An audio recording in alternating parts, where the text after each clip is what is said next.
Assalamualaikum warahmatullahi wabarakatuh. Saya Nabila Putri Aprilia dan juga teman sekelompok saya, kami dari kelas 10 IPA 1, kami dari kelompok 4 ingin mempresentasikan materi mengenai ijtihad, dimulai dari pengertian hingga kedudukannya.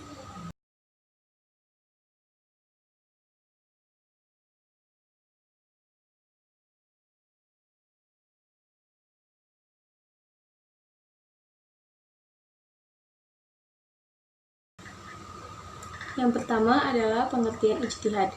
Ijtihad berasal dari bahasa Arab, yaitu dari kata ijtihada yajtahidu ijtihadan, yang berarti mencurahkan segala kemampuan, bersungguh-sungguh dan bekerja secara optimal.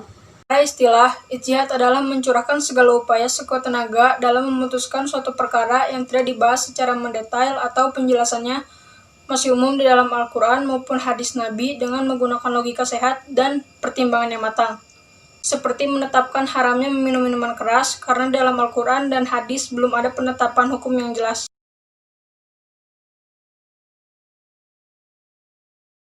Syarat-syarat berihtijat. Orang melakukan ihtijat dinamakan mujtahid karena ihtijat sangat bergantung pada kecakapan dan keahlian para mujtahid, dan dimungkinkan hasil ihtijat satu ulama dan ulama lainnya berbeda hukum yang dihasilkannya. Oleh karena itu, tidak semua orang dapat melakukan ihtijat dan menghasilkan hukum yang tepat.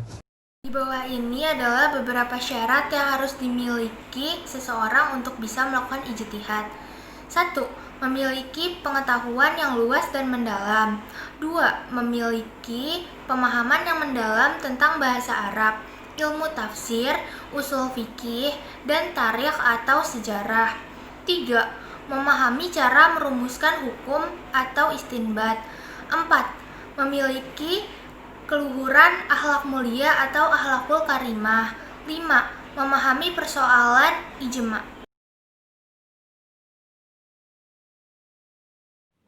Kedudukan ijtihad. Ijtihad merupakan sumber hukum Islam yang ketiga setelah Al-Quran dan hadis. Ijtihad dilakukan jika suatu persoalan tidak ditemukan hukumnya dalam Al-Quran dan hadis. Namun demikian, hukum yang dihasilkan dari ijtihad tidak boleh bertentangan dengan Al-Quran maupun hadis. Hal ini sesuai dengan sabda Rasulullah SAW yang dinyatakan dalam hadis riwayat Darimi.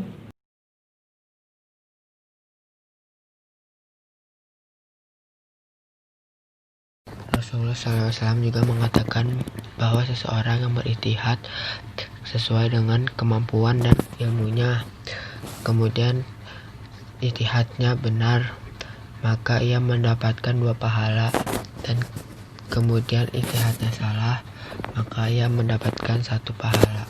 Berikut ini adalah hadisnya.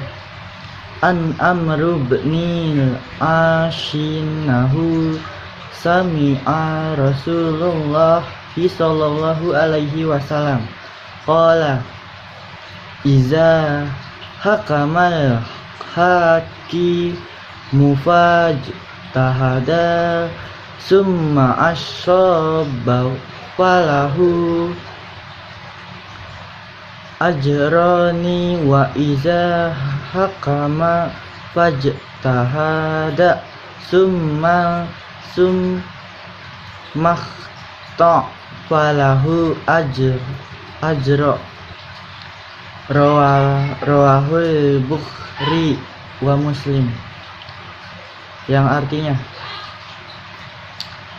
dari Amr bin As, sesungguhnya Rasulullah SAW bersabda, apabila seorang hakim berijtihad dalam memutuskan suatu persoalan, ternyata ijtihadnya benar, maka ia mendapatkan 2 pahala.